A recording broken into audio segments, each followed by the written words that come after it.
Friends, आपका फिर से स्वागत है हमारे यूट्यूब चैनल पर। आज हम राजस्थान भू राजस्व अधिनियम की धारा 221 से 224 तक देखेंगे। इसमें कम मूल्यांकित संपत्ति से अधिक मूल्यांकित संपत्ति को भुगतान के बारे में बताया गया है। धारा 221 कम मूल्यांकित संपत्ति से अधिक मूल्यांकित संपत्ति को भुगतान।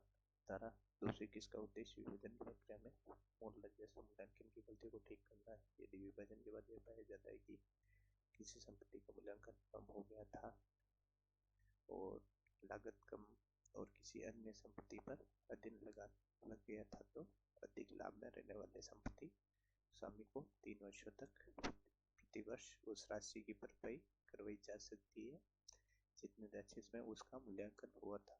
यह आदेश राजस्व बोर्ड द्वारा पारित किया जा सकता है और यह स्पष्ट किया है कि यह आदेश किसी भी सिविल या राजस्व न्यायालय में चुनौती नहीं दी जा सकती है और कोई भी स्वामी भुगतान नहीं करता तो वह राशि बकाया लगान के रूप में वसूली जाएगी और वो संपत्ति स्वामी को दे दी जाएगी जिसकी संपत्ति मूल्यांकित पाई जाती है। उदाहरण के लिए मान लीजिए कि आपकी भूमि 10,000 वर्ष के हिसाब से मूल्यांकित हो जानी चाहिए थी, लेकिन गलती से 6,000 ही लगान लगा और आपकी भूमि 10,000 थी तो 14,000 का मूल्यांकित हो गई, तो बोर्ड यह तय कर सकता है कि राम हर वर्ष 4,000 शाम को 3 वर्षों तक देगा। धारा 222 एक ही गांव की संपत्तियों का समेकन। धारा 222 उस स्थिति में जब एक ही गांव में 2 या 2 से अधिक संपत्ति अलग अलग खातों में दर्ज है तो उनके मालिक उन्हें एक साथ मिलाकर एक ही संपत्ति बनाना चाहते हैं, तो ऐसी स्थितियों में संबंधित संपत्ति धारक कलेक्टर के पास आवेदन कर सकता है और कलेक्टर चाहे तो इस अनुरोध को स्वीकार कर सकता है। यदि वह स्वीकृति देता है तो वह संबंधित रजिस्टर में सुधार करता है और उन संपत्तियों को एकीकृत संपत्ति के रूप में दर्ज कर सकता है।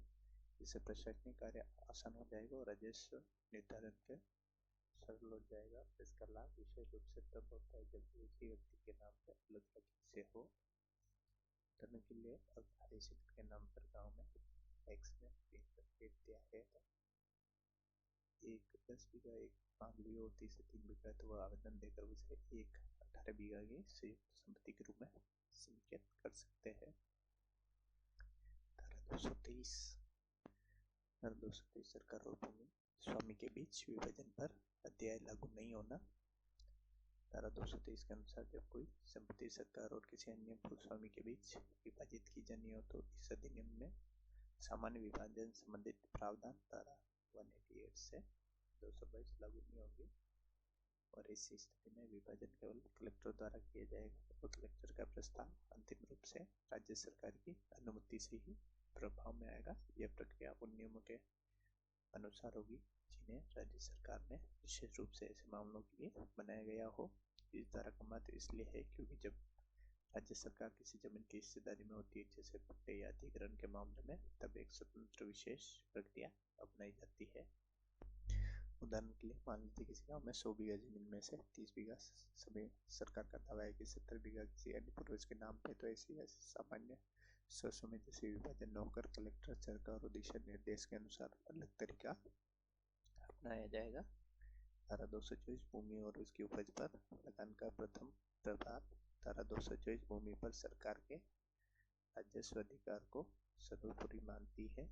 इसके तहत किसी भी भूमि या उपज जैसे अनाज, फल, लकड़ी पर सबसे पहले सरकारी लगान का अधिकार होगा।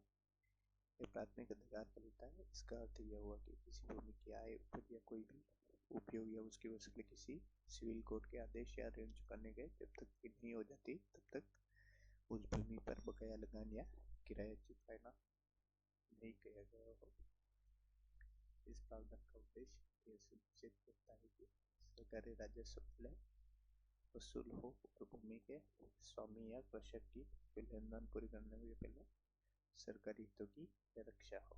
उदाहरण के लिए अगर एक कृषक के पास 50,000 की गेहूं की फसल है तो उस पर 5,000 का लगान बकाया है, तो वह उस फसल की बिक्री से पहले 5,000 सरकार को देगा।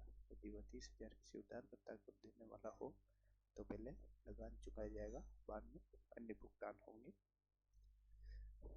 समग्र निष्कर्ष धाराएं 221 से 224 तक राजस्थान भू राजस्व अधिनियम 1956 के अंतर्गत विभाजन और राजस्व निर्धारण की संवेदनशीलताओं का समाधान करती है।